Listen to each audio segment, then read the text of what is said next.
So see, we started with linear transformations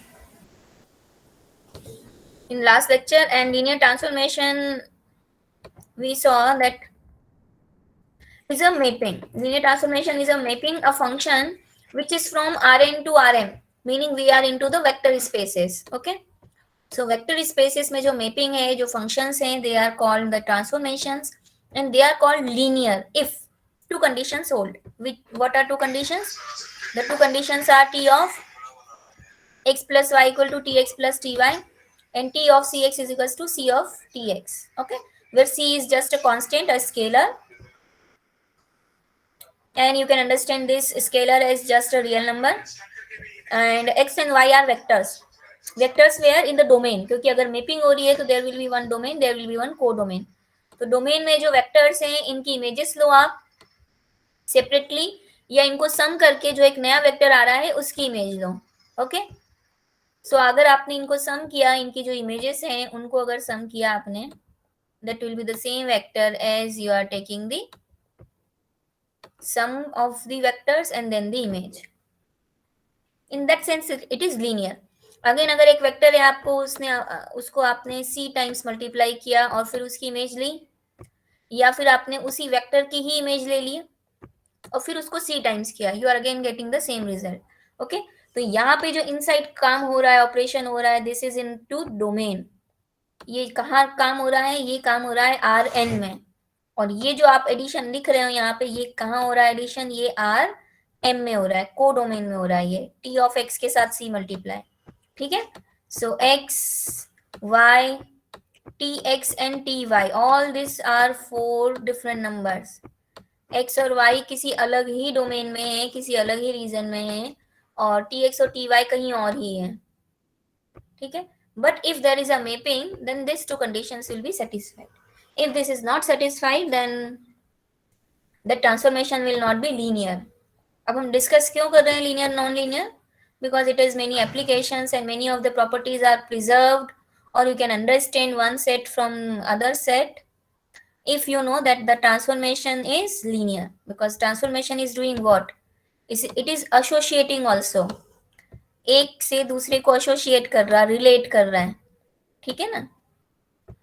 सो जैसे आप हो एज ए स्टूडेंट और टीचर्स, क्या रिलेशन है? ठीक है, क्या एसोसिएशन है? So that is a define किया हुआ है. अब I can not take classes of history maybe, right, because history के स्टूडेंट्स जो हैं और मैथमेटिक्स की क्लास जो है वो रिलेटेड नहीं है.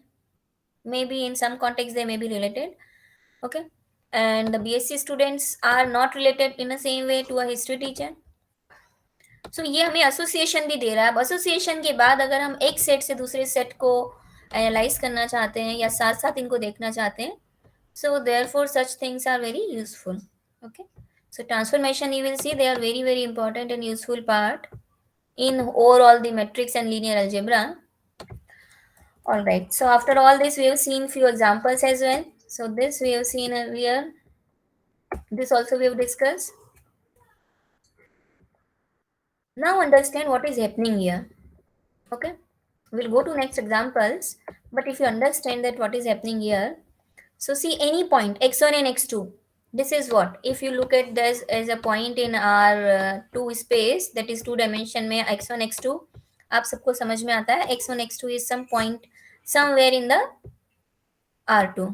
okay, आप क्या कर रहे हो? x1 x2 की इमेज क्या ले रहे हो? x1 x2 को किससे एसोसिएट कर रहे हो आप? You are associating with x1 0. So x1 x2 is going to x1 and 0. It means 2 3 is going to 2 comma 0. All right, 2 comma 3 is going to 2 0. What is happening here? So if you see, where is this 2 point? This 2 and this 3. Okay, this 2 and this 3 point, where it is going? इसकी image कहाँ है? इसकी image है 2 0 x axis पे. ठीक है, इस real line पे. सिमिलरली x1 x2 कोई भी अगर आर्बिट्री जनरेट पॉइंट था, इसकी इमेज कहाँ जा रही है? इसकी इमेज जा रही है x1 0 पे, meaning you are going to x1. You are going to x1. कहाँ कर रहे हो आप? x एक्सिस पे लेके जा रहे हो एवरी पॉइंट को. So now tell me, if I have 2, 3, its image is 2, 0. If I have 2, 5, then what? Or if I have 2 and minus 1, then what? Where is this going? 2, 0. Where is this going? 2, 0. Because हमें y coordinate से कोई meaning ही नहीं है. Y could be anything. We are just concerned about that it will go to the x-axis, that real line, and in that real line, the value of the first coordinate is important. So 2 minus 1 will also go to 2, 0. Understanding this point? So आपका 2, 3 is going here. 2, 5 is also going here. 2 minus 1 is also going here. 2 minus 2 is also going here. 2 minus 10. So whether it is a plus or a minus, so a sort of what you can say, all these points, जो भी जैसे ये वाला point है, इस पे जो भी पॉइंट्स होंगे, all the points on this is having a same image, having the same image. ठीक है. So ये पूरा का पूरा जो एक रियल लाइन है ना, वो एक पॉइंट बन जा रहा है basically. x1 and x2 could be anything, but all these points will give you a line, and all this line will be going to only a point. ठीक है. तो ये क्या हो रहा है? ये projection. This is called projection. So this is the first linear transformation which I'm introducing, that what is a projection. Projection is could be of various type. So projection onto x-axis, projection onto x axis, what it will be, project करो. जो भी point जहां भी है उसको x axis पे लेके आ जाओ. तो जो भी पॉइंट जहां पर भी है उसको एक्स एक्सिस पे लेके आ जाओ, मतलब उसका सेकंड कोऑर्डिनेट 0 बना दो. सो this is called projection. And as we have seen that this is a linear transformation, so you got a first linear transformation is projection. Okay, so again look at this projection, what it is doing. Projection is onto x axis. ये जो आपने definition अभी जो आपने example देखा था, this is projection onto x axis. So wherever the point may be, it is ultimately coming to x axis. जहां पर जो भी पॉइंट है वो कहां पर आ रहा है? एक्स एक्सिस पे. एक्स एक्सिस के पॉइंट एक्स एक्सिस पे ही रहेंगे और बाकी सारे पॉइंट जो है वो एक्स एक्सिस पे आ जाएंगे. So this is the projection onto x axis. Okay, now if you understood this, so you should be able to tell me what is the projection onto y axis. जैसे आपने x axis का किया वैसे कुछ y axis का भी तो होना चाहिए ना प्रोजेक्शन. सो होता है, नहीं होता है? यस होता है. अब क्या होता है? सो क्या होना चाहिए वैसे बाय द वे?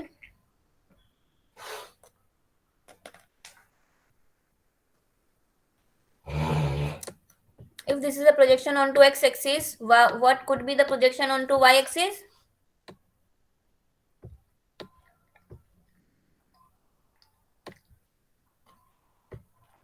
तो इस पॉइंट को कहां जाना चाहिए? y पे जाना चाहिए.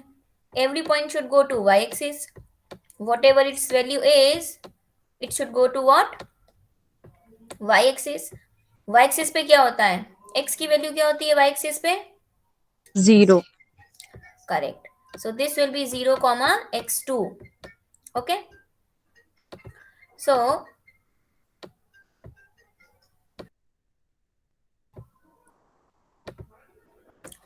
0 and x2.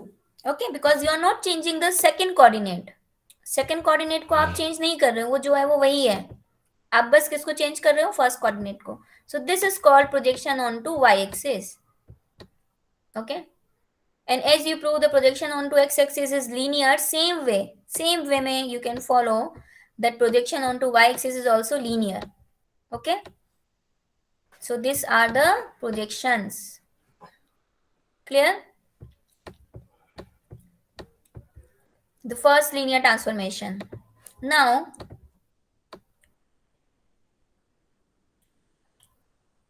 this is the case of R2 to R2. What will happen to R3? That will come later, but just give it a thought that what will happen in R3. R3 में होगा और कितने type के projection हो सकते हैं और कहाँ कहाँ हो सकते हैं.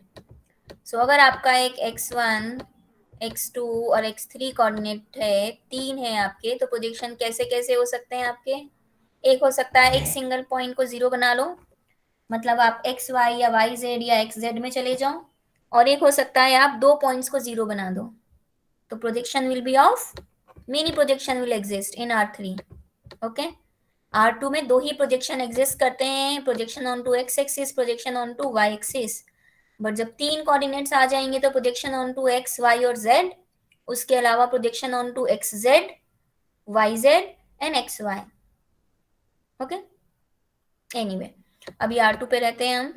सो R2 के दोनों प्रोजेक्शंस हमने डिस्कस किए with this example. Now move next. सो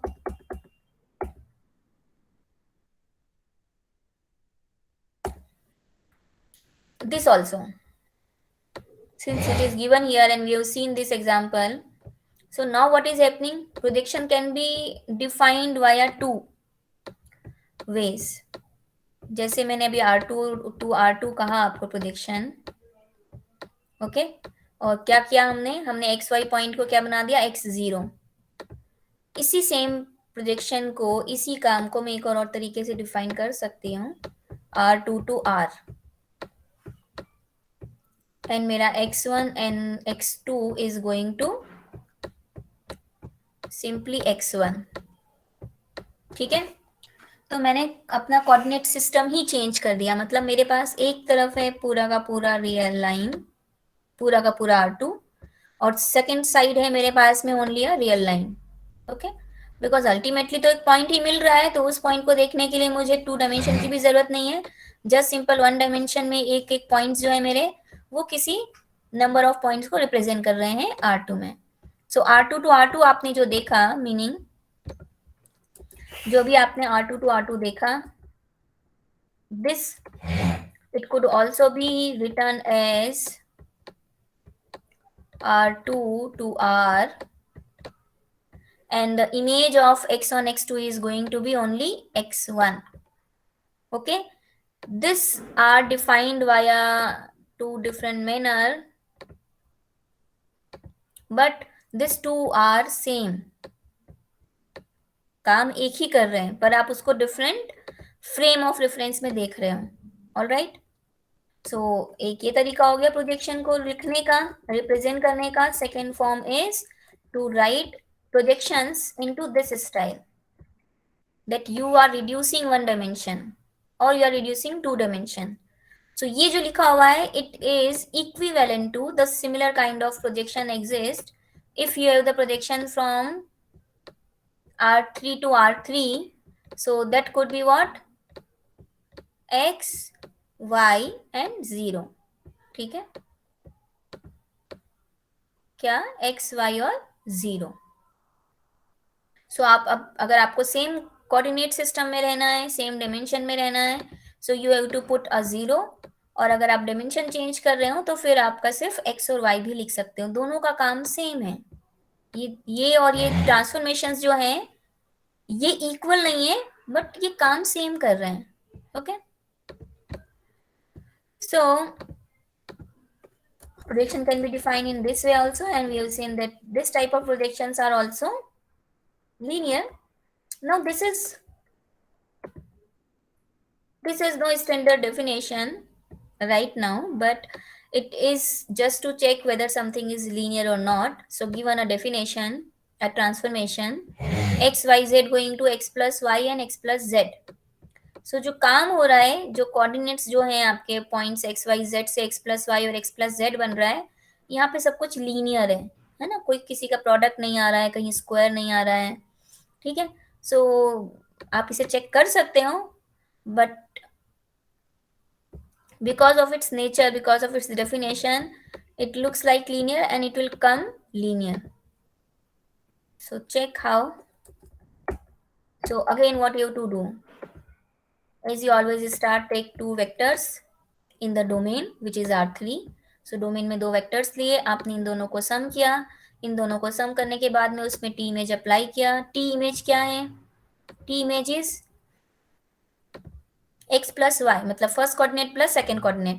तो first coordinate plus second coordinate and then T image is x plus z, मतलब first coordinate and third coordinate.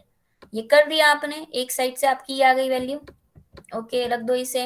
अब क्या करो, टी ऑफ एक्स की सेपरेट इमेज लिया आपने, टी ऑफ वाई की separate image लिया और फिर उसको सम किया। तो टी ऑफ एक्स की separate image is x1 plus y1 x1 plus z1, और टी वाई की separate image is T x2 plus y2 x2 plus z2। अब इनको सम कर दो। When you sum it you get x1 plus y1 plus x2 plus y2, and overall you get 4 sum term. So LHS equal to RHS। अगर आपको ये समझ में आता है जिस तरीके से लिखा हुआ है कि एक साइड से स्टार्ट करके सेकंड साइड लेके आ गए, तब भी ठीक है, और नहीं समझ में आता है तो LHS अलग से निकाल लो, RHS अलग से निकाल सकते हैं। ठीक है, okay.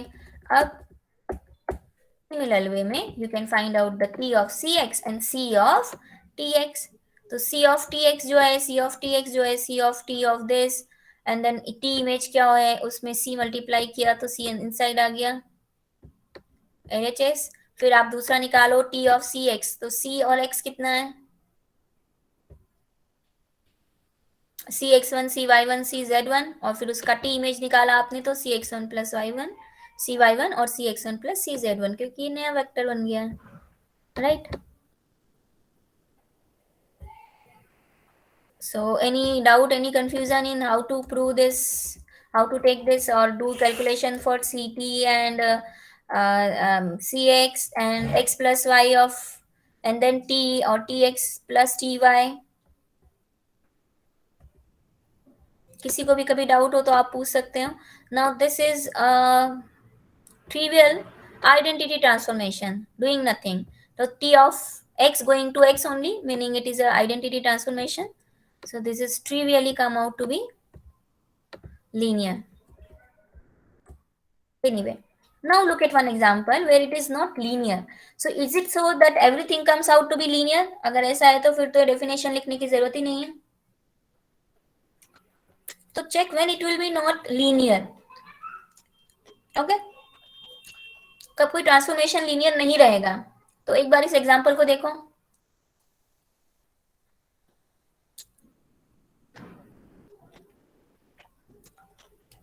T of xy is x, y, 1, meaning you are going to R2 to R3।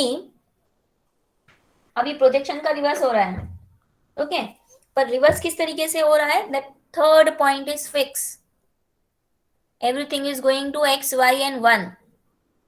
if everything is going to be x, y and 1, तो आप सिंपल सा सोचो कि जब मुझे सम करना है यहाँ पर, मतलब मुझे एक वेक्टर x लेकर के और एक वेक्टर y लेकर के उसका जब सम करूंगी मैं, देन वोंट इट बी 2। ठीक है, इमेजेस लेकर के मैं अगर सम करूंगी तो इट विल बी 2, और अगर पहले सम करके फिर इमेज लूंगी तो then it will be 1। So there will be a problem.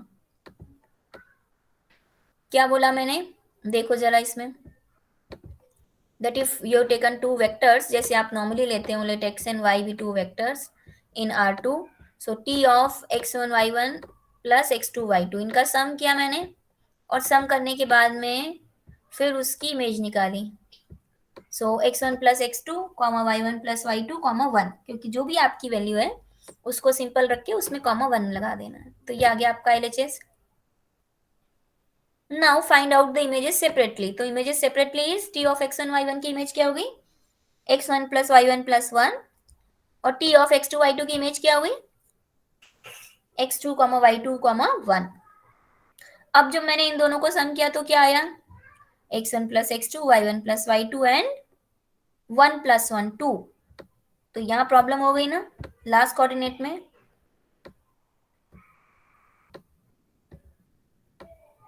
So zero के अलावा अगर कोई भी अकेला कांस्टेंट आ रहा है, एक नंबर आ रहा है कहीं पर, ठीक है, then it will not be linear. If it will be 2x तब कोई फर्क नहीं पड़ता, but if it's only 2 then it will not be linear, because जब एडिशन करोगे तो one side you will get 4 and other side you will get 2 only. All right, and similarly in the C case, C में भी ऐसे ही होगा, क्योंकि एक side आपने c मल्टीप्लाई किया, then also you are getting the 1, और एक साइड आपने जब c मल्टीप्लाई किया तो यू विल गेट c। कब होगा ये, इसमें आई डोंट नो, नहीं दिया हुआ इसमें, c वाला पार्ट भी आप देख लो, मैं बताती हूँ आपको। सो c ऑफ x1 y1 आपने किया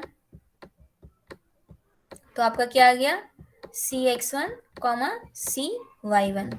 ओके, अब अगर आपने इसकी इमेज लेनी थी t ऑफ सी एक्स की, तो t ऑफ सी एक्स, तो t ऑफ सी एक्स, तो ये क्या आ गया, सी x1 कॉमा सी y1 कॉमा 1। ऑलराइट, सेकेंडली आपको क्या करना है, सेकेंडली आपको करना है द अदर साइड में, आपको पहले t ऑफ x1 y1 निकालना है और उसके बाद उसमें c का मल्टीप्लाई करना है। तो t ऑफ x1 y1 कितना है, x1 y1 कॉमा 1, और जब उसमें c मल्टीप्लाई करोगे तो क्या हो जाएगा, यहाँ पर c x1 c y1 and comma 1 में c का मल्टीप्लाई किया तो comma c। Now look at this, here also the LHS is not same as the RHS because of this non zero constant. अगर यहाँ 0 होता तो ये भी 0 हो जाता, और c टाइम्स 0 इज ऑल्सो 0। तो 0 के अलावा अगर कोई कांस्टेंट आ गया then it will be a problem. Clear? Ma'am हाँ, मैम लीनियरली ट्रांसफॉर्मेशन अगर हमें प्रूव करना है मतलब, तो फिर हमें दोनों कंडीशन ही प्रूव करनी पड़ेगी या फिर कोई एक कंडीशन कर दें? प्रूव करना है तो दोनों प्रूव करना होगा, डिसप्रूव करना है नहीं है अगर, देन यू कैन इवन, अगर एक भी कंडीशन ट्रू नहीं है तो फिर वो नहीं है, बट अगर yes if ma'am. It's yes then you have to prove both the conditions, if it's a no yes then one no is sufficient. Okay, yes ma'am. okay, any other doubt? So this becomes important question, and important here is to realize that because of this one it is becoming non-linear, and so I am telling you that not one but any number, any non-zero number will make it, any non-zero number at any position, अगर वो सिर्फ अकेला आ गया तो it will make it non-linear.